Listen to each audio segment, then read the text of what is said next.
Bone marrow మార్పిడి శస్త్రచికిత్స పొందిన ఎన్టీఆర్ వీరాభిమాని కౌశిక్ మృతి చెందారు.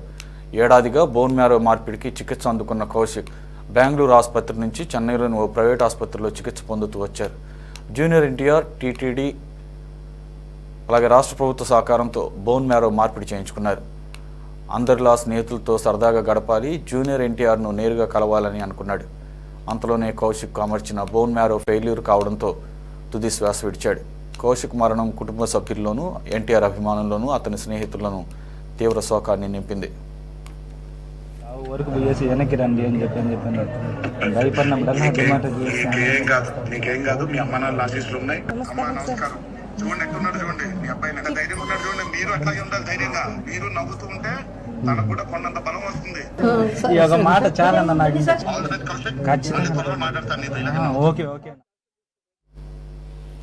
బోన్ మ్యారో క్యాన్సర్తో బాధపడుతూ దేవర సినిమా చూసే వరకు ఉంటానంటూ కోరుకున్న యువకుడి గురించి మీడియాలో వైరల్ కావడంతో అప్పట్లో ఎన్టీఆర్ స్పందించారు.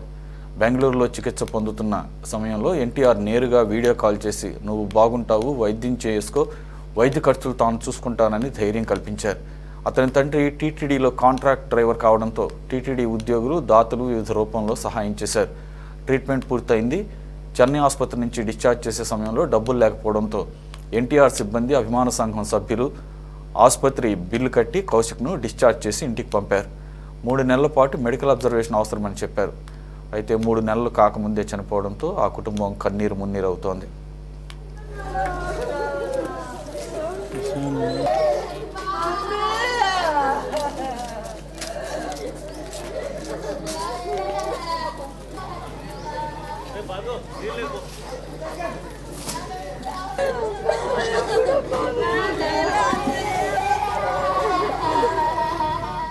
నాకు నువ్వు నవ్వుతుంటే చాలా బాగుంది. అలాగే ఆ నవ్వును అలాగే కొనసాగించాను. నవ్వుతూనే ఉంటానన్న ధైర్యంగా నీకోసం నేను కూడా దేవుడిని ప్రార్థిస్తాను. మా ఫ్యామిలీ మొత్తం మేమందరూ నీ గురించి నువ్వు బాగుండాలని కోరుకుంటూ ఉంటాం ప్రతిరోజు. థ్యాంక్ యూ అన్న. మీకోసం నిజంగా నేను అనుకోలేదు నా అసలు మీరు ఈ టైంకి మాట్లాడతారని. నాకు మాటలు కూడా రావట్లేదన్న అసలు కనీసం.